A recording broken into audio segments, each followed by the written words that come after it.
Are men better than women in science? Are certain races smarter? Those are the stereotypes, but now some psychologists say stereotypes can become self-fulfilling prophecies. What's the ratio here of cute guys to, like, me?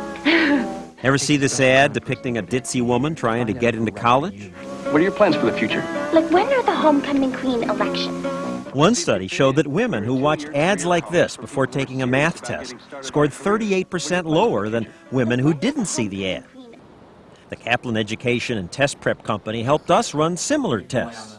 And sure enough, in our unscientific test, the women who saw the sexist commercials did worse. Some later told us they found those results hard to believe. It's so powerful that just watching the dumb ad could make a difference? No. I don't think so.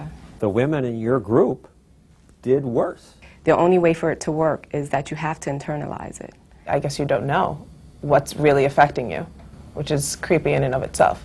This stereotype effect has been found in study after study, says NYU psychology professor Joshua Aronson. We found that just reminding the women that they were college students at a selective college overcame the gender gap.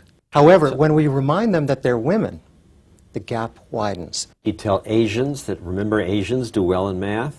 Yes. Their scores go up? Yes. Then what does the stereotype that blacks test poorly do to a black person who's about to take a test? The situation of taking an IQ test for a black kid is so loaded that it's not a direct measure of their intelligence. He found he could change blacks' test scores simply by saying different things before the test. Tell people taking that test that this isn't a test at all, it's a puzzle. The black students' scores jump dramatically. Mindset matters. That was also found in golf experiments, as demonstrated here, done by Jeff Stone at the University of Arizona. The test is designed to measure personal factors correlated with natural athletic ability. First, black and white students are told a miniature golf game tests athletic ability. Natural athletic ability. Natural athletic ability. After hearing that, blacks perform better. Blacks, after all, have heard plenty about blacks being natural athletes. I'm confident in my ability, so when I heard it was a test of that, I was like, okay, well, I know I'm going to score somewhere in the high range to see how high I can go with this. Oh! But when students were told the golf game is a test of intelligence, The test is designed to measure personal factors correlated with sports intelligence. his study found the black scores were 18% worse. Oh, come on. Some of this research showing that stereotypes can become self-fulfilling prophecies was inspired by Jane Elliott's surprising experience. It might be interesting to judge people today by the color of their eyes. Would you like to try this? Yeah! Almost 40 years ago, this Iowa school teacher decided she'd show the kids what it was like to live with discrimination. So she divided her classes by eye color.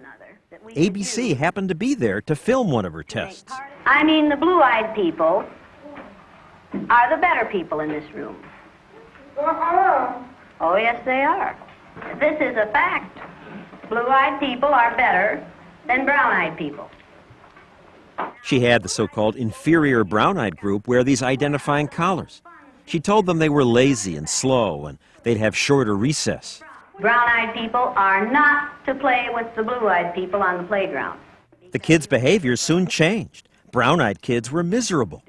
The next day, she reversed the roles. Yesterday, I told you that brown-eyed people aren't as good as blue-eyed people. That wasn't true. The truth is that brown-eyed people are better than blue-eyed people.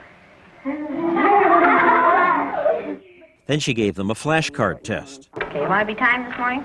Yeah! After the brown-eyed kids had been labeled inferior, it took them 5 minutes to finish the flashcards. But the next day, when they were the superior group, they finished in half the time. I had no idea that you could change a child's academic performance.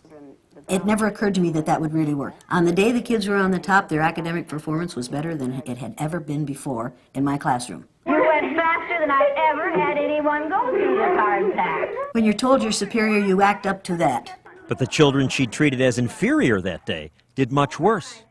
I set them up to fail, and they failed. 4 minutes and 18 seconds. I know we weren't going to make it. How long did it take you yesterday? 3 minutes. The inferior group of kids seemed deeply affected by the day's test. I said, "Do you want to take these collars off?" And she said, it wouldn't make any difference. And I said, why? What do you mean? She said, we'll still have these eyes.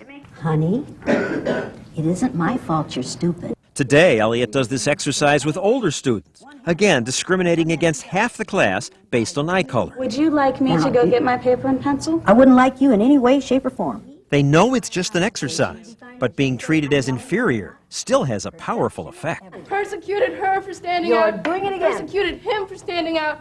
The only change that ever happens is when people stand out, and I haven't sat back too long. The good news, researchers say, is that if students and teachers are just aware of the stereotype effect, they're on their way to overcoming at least part of it.